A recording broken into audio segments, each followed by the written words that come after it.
Welcome to another episode of Legends Live, presented by the National Basketball Retired Players Association, the official home of NBA and WNBA legends. Now, strap into your seats, folks. Today we're going to have a really great and entertaining conversation. Steering that conversation, we have 10-year NBA veteran, former NBA coach, and the current Vice President of Programming and Player Membership for the National Basketball Retired Players Association, one of my favorite coworkers in history of my professional career. Here he is, Kenny Gattison. What's up, Gat? Hey, Bridget, how are you today?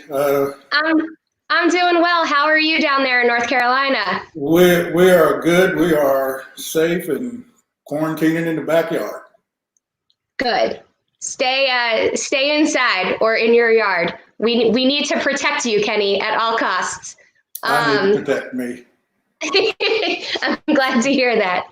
So I heard you brought along a longtime friend of yours to the show today. Why don't you introduce him to everybody who's tuned in? Well, thanks for joining us. Today I have a very special guest, a longtime friend of mine, and we've had some history for a long time. And I think you'll find this to be very interesting. With us today is University of Kentucky Wildcats head coach and Basketball Hall of Fame inductee, Coach John Calipari. Hey, Cal, how are you? Kenny, I got to ask you, no football? No NASCAR? I know you got beer, though. Cal, how are you living without NASCAR and football? Well, I've watched the virtual NASCAR races, and I've watched every NFL game from 1972. And the beer budget has exploded. You know, I got to say this to everybody. Kenny, I got to know Kenny when he played high school football for my cousin, Joe Miller. People may not realize you could have been an NFL football player. And you said, you get beat up over there. I think I'm going to do this basketball thing. We're pretty good at that, too. But they tell me you could have been whatever you wanted in football. Then you and I worked together with the Nets. One of the first things I did is I wanted to bring in good people. And we had a heck of a group that came together when we were in New Jersey. And you did a great job for me there. And we've stayed friends. Well, and that's what the whole thing about. And, you know, people are learning today that I probably met you when I was 15 or 16 years old. So I've been knowing this guy. I was 17. I was 17. You were 16. I mean, but it was one of those things where my transition from basketball to the real world, you know, I was fortunate enough to, and I've always stressed this to guys while they're playing their career, conduct yourself as a professional at all times. So when you're done playing, you have professional opportunities. And Cal was on me about coming and being on his staff in New Jersey, and I think I told him no about 3 times. And I'm like, Cal, you know, I love North Carolina. And, you know, it was the best career move that I could have made was to go to New Jersey Nets and working with this man on his staff. And, you know, guys, and all of you who are listening today, he is by far the best in-game coach I've ever seen in my life. And I've worked with a lot of guys. And when the game plan breaks down, trust me, Cal has a plan and it works. Hey, we're going to try something. But how about this one, though? We got some stories, but we can't tell a lot of them here. But I'm going to tell you this. The careers, and especially you're like the epitome of this. Your life has had that gradual climb, but it's not about that. It's about the relationships you make over that period of time. And, you know, it's not you're so focused on you and what you're doing. It's you're focused on us and what we're doing. And then, Kenny Gatt, you were one of those guys that tried to make everybody better. But I'll say this, Dude would speak his mind. He would not hold back in a staff meeting. He would not, if we had a team meeting and he needed to say something, dude over there to my left, oh yeah. Yeah, he's saying it now. And I appreciate it. We had some fun. This Last Dance thing that goes on, episode 7 and 8, we're the first 5-6 minutes of episode 7 because it's our playoff games with the Bulls. Like, yep, we did take the Nets to the playoffs. They hadn't been there in years, but what happened in the first game, Kenny? You remember? Well, it was that run, and it's so funny. Kyle tweeted this thing out a couple of weeks ago, and then my phone rings, and he's just laughing hysterically. He's like, "I told the story. And it was comical, and we remember it like it was last week. But Cal, are you talking to Kenny? Are you talking the Kerry Kittles one? The Kerry Kittle story that we both go ahead and take them through. All right, so I'm going to do it real quick. First of all, Kenny grew up with Michael. So they a year apart, and they knew each other. But that didn't matter when you played against Michael or his team. So we're playing, and Kerry Kittles, who's thin, slender, but he's a rookie, and we're running different plays. We're just going right at him, and he gets 17 points in the first quarter. And Michael's staring me down, and I look at Kenny, and I go, is he looking at me? And Kenny says, yeah, it looks like he is. And I said, what's he doing? He said, well, look at him. So I kind of look up, and he's going like this. And I go, Gat, what is he meaning? Why is he doing that? I think he's saying Kittles ain't going to get another basket. I said, it's in the second quarter. We got 3 quarters to go. So I'm just telling you what he's saying. What happened, Kenny? That was it. Kittles got 2 free throws. When Mike checked himself out the game at the end of the fourth quarter, we were down 15. I mean, and how about the one that I think they're going to show this one too, when we're in a huddle, and we took them to overtime the first game in the playoffs in Chicago and could have won. Let me say this, should have won the game. But we lose. They make a play at the end. They score. They win. We lose in overtime. And in that, I believe it was that game, we're having a 30-second huddle, and Michael comes in the huddle, like kind of leans in. Well, Kenny, I wasn't going to say anything. He could have come in and taken the chalkboard and showed. I didn't care. So I walk away from the huddle, and he follows me. And I know he's following me, but I'm totally not looking. I come back, and he keeps following me. And I look at Gat, and I said, Gat, is he still over my shoulder? He turned around. You're good. Sit down here. Sit down. I mean, you respected him. It wasn't like you feared, but you knew if you pressed his button, he'd get 50. Now, in that playoff, he averaged 35. So we got to figure out who guarded him. Was it Kittles? Kittles said he never guarded him. I don't believe that. Who guarded him? I think all 5 of them tried to guard him, and it was one of those things where you just come off a regular season where you win 72 games. You get the AC New Jersey Nets, and the Bulls are like, okay, do we really have to play this series? We just played 82 games, and Kittles gets going, and you a guy like MJ, Phil Jackson didn't have to coach Mike. Phil just had to say something every now and then to challenge him, or just something sarcastic. So Phil probably told Mike at the quarter break, like, okay, you're supposed to be all defensive. You're getting ready to put Kittles on the All-Star team next year just to provoke him. And that's the master. Like, why did you get me involved? Why did you do that? Why are you doing it to me? I'm just here enjoying myself. Do you remember what we did though, Kenny, before the playoffs? It was really unique what you decided to do, and we went down to Florida, and we stayed, and we had a training camp Right. to prepare for the playoffs, and it was probably the best idea to get those players out of the New York area. You knew your players. There is no way we were going to stay practicing 4 days in New York City and our team didn't show up already defeated, because New York City will beat you. Yes. And the first game is overtime. The second game was like a 2-bucket game, and then they beat us at our place. But I was proud of how we fought. And Sam Cassell was injured, if you remember. He got injured late.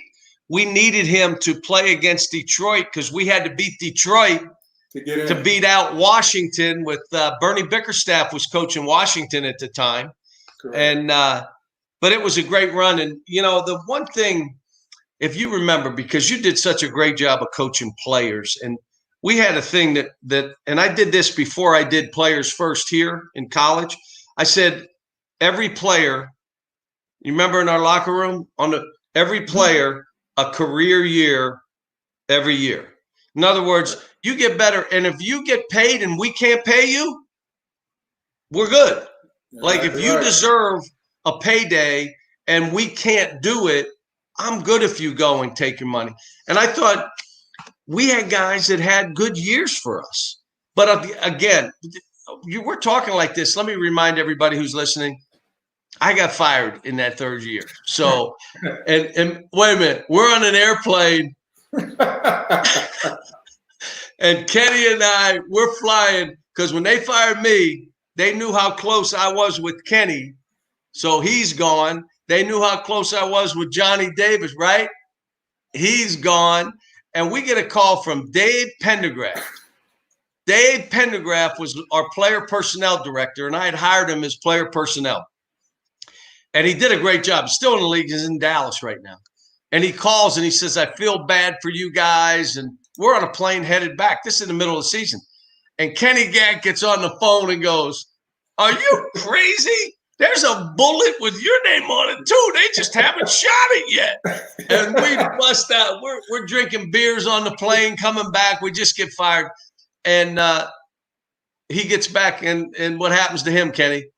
Well, that bullet hit its mark because he was firing right along with us. So. That's crazy. And it was, look, I had a great time. We started bad that third year. We had no point guard. I'd say it. When you start that bad, the owner has a right. We had a new ownership group that bought the team. We started with the lockout, so now Sammy's hurt. Sherm Douglas is hurt, and we're playing without.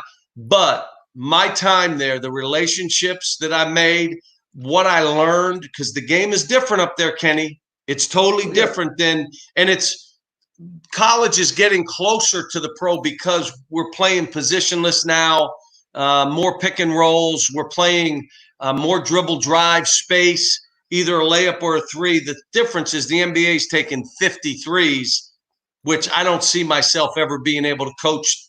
I could see taking 30 because you're playing 48 minutes, 30, 34. But to take 50, 63s, I'm just not sure I could coach that way. Well, and now that you've switched gears over to collegiate basketball, let's talk a little bit about how this COVID-19 pandemic, which is, taking our country in its grasp. And on your end, how difficult has it become to recruit? How difficult has it been to plan out? Because you don't know when you're going to be able to actually go out and see players in the big AAU tournaments in Vegas, Peach Jam, down in Orlando, the things that you normally would get to evaluate talent. Is there any discussions going on about the when, the where, or if you're going to be able to evaluate? I think, Kenny, we're all in the same boat. The NBA would like to play 5 more games for the television and all the other stuff. They'd like to get a playoff in. But you're sitting here, it's day-to-day stuff. No vaccine. If we don't have better treatment, it's going to be hard to open up arenas. For us, our season ended right before the NCAA tournament. I was sick. I had a team that I thought could win the whole thing. The team had a vibe. They cared about one another. We had gotten better. I think we could have won it, and it was just, you're not even getting that opportunity. Right. From there, kids had to do academics online. From there, guys that said, I'm putting my name in the draft. You ready? There's no combine.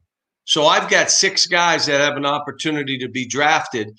In most cases, they're going to have to play their way into a better position. They're pretty well where they're going to be, but you're not going to get that opportunity. You can't go there. Are they going to move the draft to August? As far as recruiting for us, we were ahead, so we were in good shape. It became, all right, we had more guys leave than I thought. We may have to take a transfer or two to try to make sure that we're good. The young kids, they say, again, what does it mean? We got the #1 class coming in, but great kids, terrific players, but 9. We need more guys. We're doing some transfer stuff. And then we're having to make Zoom calls to my team, my current team, so that we're on the Zoom call, talking to them, go around the room, tell us what you're doing, how are you getting workouts, are you able to get in the gym? If so, are you making sure you're safe? We're hoping to be back on this campus in mid-July, maybe the beginning of August, where we can get back and start preparing for the season.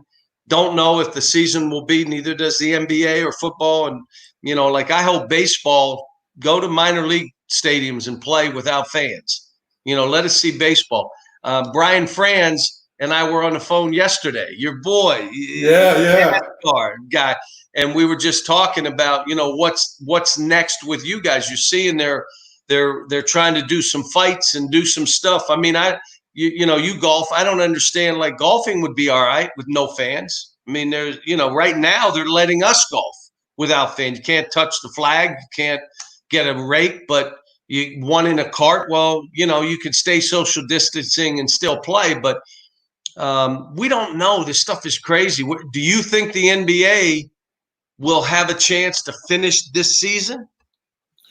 I think just for the mere fact that they were so far into the season that they can do a abbreviated schedule and finish out the regular seasons and somehow get a playoff in so you can crown a champion. And that is something that I really hope happens. Can I make a suggestion? Can I make a suggestion? I'm the idea man. Yeah, go right ahead. So everybody laughs. We got to play one and done. How hard is one and done? You played with it in Old Dominion. One and done is hard. Why don't you do a one and done tournament? Everybody, one plays 8. You play it like it's the old NAIA. You go to Vegas or Orlando or whatever's safe, play games right down to the last game. Woohoo! Well, I think, and that's the one game. One game. You're not best of 5, not best of 7. Shots don't go down so easy. Well, if you could get all of the coaches to agree to that, I don't think you get. But in that I don't think any of them. They're like, you're crazy. Yeah. I got the best team. The best team, and I'm gonna go play these dudes once, and we have a bad night, and I can't win my championship. No. Well, that's what we deal with every year. They best go 2 out of 3. Maybe that might work. And then they want to get on me when I don't win a national title every year. Go try this stuff. One game. You lose one game, you're out. Right. It's gonna be crazy to see how they put it together. And of course, you're gonna have to get some input and feedback from the players, because those are the ones that's gonna have to be playing. Back in the early 80s to up until I think 87. Yep. We played back-to-back games in the NBA. So well, they did that to us when we were in New Jersey. I went and called the league office. Why are we playing 4 games in 5 nights? What? And we traveled. What is this back-to-back? You're not the only team. No, you did everybody's schedule, and then you do the Nets. Where do you plug them in? But right.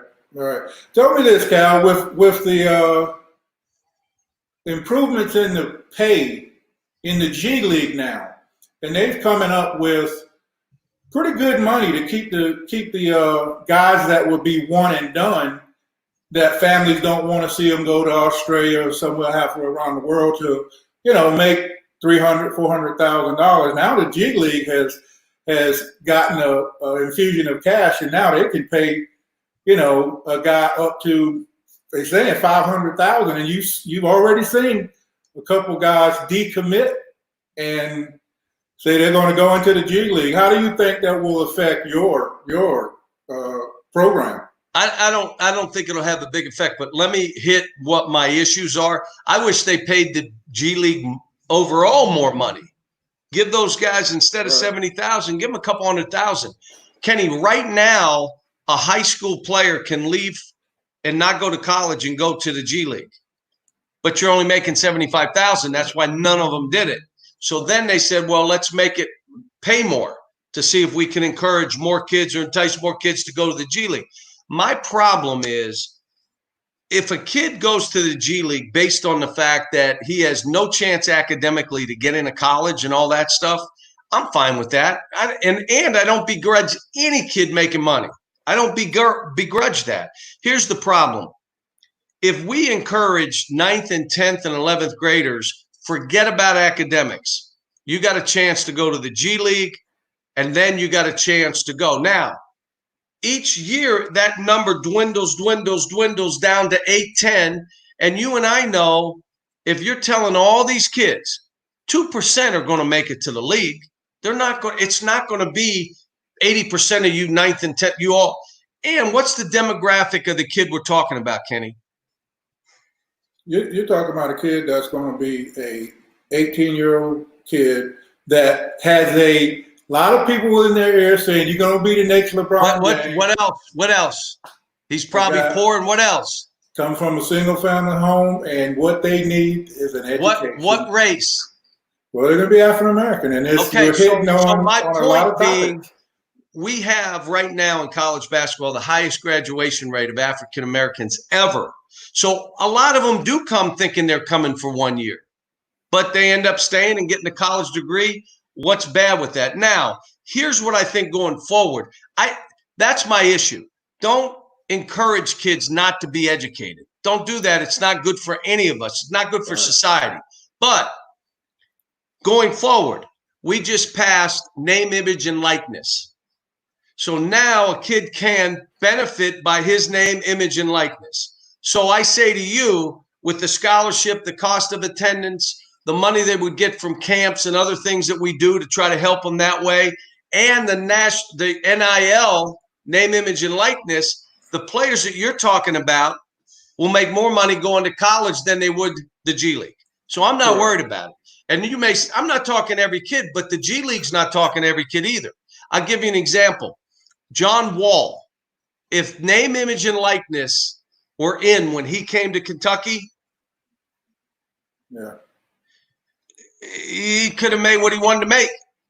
All right. Or DeMarcus Cousins or Eric Bledsoe after they got going. So, and I'll say this one. Zion Williamson,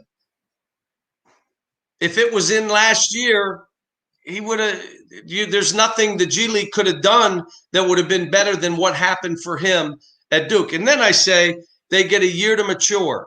They get a year to fail and still be cuddled a little bit. They get a year to have a curious mind. How about this? Playing in a big-time arena on national television, playing for a championship, all the stuff that goes with college. And now the money's not. Now, I'll say this. If you have no chance of getting into college or doing what, then do whatever. Go to G League, go to Europe. But my thing would be, if you're that kind of player, now with the NIL, tell me why you would do this. For us, Kenny, every kid that comes with us has a lifetime scholarship. He's insured for disability. So, and the G League may say, well, we're trying to do the same. The difference is he's already been accepted to Kentucky, and he has a lifetime. He come back whenever he chooses to.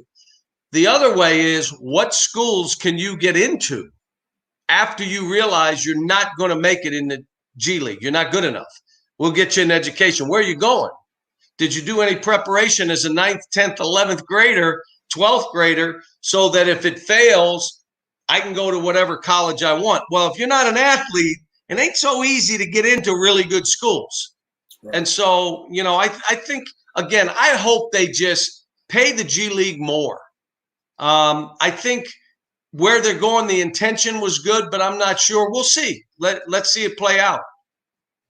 Well, I think that you just gave, the average fan a wealth of insight into what this thing is really about and how you work not only to protect the players at University of Kentucky, but the things that you're talking about, it protects players throughout NCAA basketball who would have a chance to earn money, off of their names, image, and likeness. So I think that the college game is in great hands with guys like yourself and Tony Bennett and now Juwan Howard and Penny Hardaway, guys that have cut their teeth in the NBA and done outstanding jobs as coaches. But I also think that with guys like yourself that have been around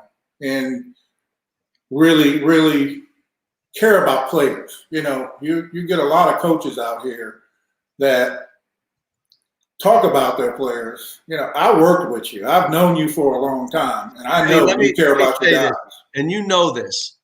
If whether you're the NBA, the NCAA, the G League, if you're making decisions that are based on the kids, on the people there, you'll never make a bad decision. Exactly. If it's always a business decision, if it's always, well, this is what I can't stand the one, this is what's good for the game. Right. Well, what is the game? The game are those kids. And if our thing in college is, if basketball is a carrot to get them educated, woo, it's pretty good. If they fail at basketball, they have an education. And that's the thing that I say, how about this one? They're investing in the G League, all these owners. What we do for them as colleges, universities, athletic departments, how much do they pay for that? Right.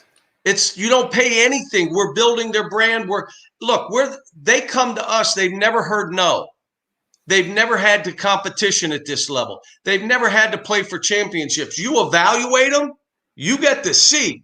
I coach kids hard. Now everybody, screams, you have to take it. Come on, quit being a baby. I don't. I love these kids, and I'm here for you. Do I get emotional, Kenny? I'm Italian. I get emotional. Oh, yes. But the reality of it is, if you really care and they know you care, it doesn't matter what it looks like on the outside, and you can paint it how you want. But we make decisions based for these kids. We're all going to be right. If the G League is doing what they're doing because it's the best interest of the kids, I'm good with it if that's what they believe. But I come back to this. What we're doing, what I do, I don't want to do it at the expense of the kids because it's someone's life. And I always say this when we're making decisions on young people. 50 years from now, we'll be fine. University will be fine. The basketball program will be fine. But this kid, his future rests on this decision we're making. Don't do it based on how it makes me look or the athletic department look or the team look. Will be fine. 50 years from now, we'll be standing. But this young man, his future is riding on this decision we're making. I'm not talking playing time or all those kind of things. I'm thinking, let's do right by them. But you know what? The one thing I'll tell you, Kenny, throughout this, when I look back and I've had a long career, I've been lucky. I've been blessed to have people like you around. What I was taught early, you can have a bad deal with good people. Shit happens. But you can never have a good deal with bad people. It doesn't happen. And having you and Johnny and Dave Glover, we had Jeff Parsons, all the guys, Bobby Marks, you remember all the guys? Oh, David yes. We had great people, and it didn't work. It didn't hurt me. It didn't hurt you. Everybody survived it because we had a bunch of good guys. And the guys that weren't good guys, they were out of basketball permanently. I mean, it's just how it happens to work. But I will tell you, Kenny, you know how much I appreciate your friendship. what you mean to me and what you've done for me in my career. You know, anything you ever asked me to do other than go to drink beer at a football game with you. Other than that, anything you ever asked me to do, you know I'm going to be here for you. Well, Cal, I appreciate you, brother. And like I was telling you earlier, I just shaved off my quarantine beard this morning. I was looking like Grady Wilson. This gray. I don't know. Hey, would anybody know if I painted it? I can't paint this. I can't come out with a gray beard. Well, I'm not that old. What is going on? I don't know. I shaved mine off because I was looking exactly like you 8 hours ago. All right, Cal, I appreciate you. And thanks so much for dropping in on the Legends Live podcast. And Bridget, let's get into what the upcoming episodes will be like. Yeah, Coach, thank you again. Our viewers were really excited with you being here. Michael Ballard says, you know, you're one of the greatest coaches ever. Veronica Cunningham says, Big Blue Nation loves you, Coach Cal. And she had a question, but you already answered it. It was about dealing with COVID-19. So thank you again, Coach. I appreciate you being an advocate for student athletes. And I really enjoyed that idea you had for the one and done on the NBA level. So I appreciate it. Thanks, guys. Thanks. All right. Bye, Coach. Okay. Thanks, Cal. Kenny, I think you just solidified your spot as a regular host of Legends Live. Hey, that's what I do. You did great, my friend. Yeah, I told you it'd be blast with him. Like we can finish each other's sentences. We know it goes so well. Well, thank you so much for joining us, Kenny. It was a very enjoyable episode, and I'll talk to you soon. Stay well down there in North Carolina, okay? All right, be well in Chicago. All right, thanks, Kenny. So coming up next on Thursday, we have Rusha Brown, WNBA legend, whose birthday it is today. Happy birthday, Rusha. She will be back hosting Thursday's Legends Live episode with 12-year WNBA legend and current WNBA coach for the Las Vegas Aces. We have Vicki Johnson coming into Legends Live. Thank you all for tuning in today. Be well, take care of each other during this time, and we'll see you on Thursday.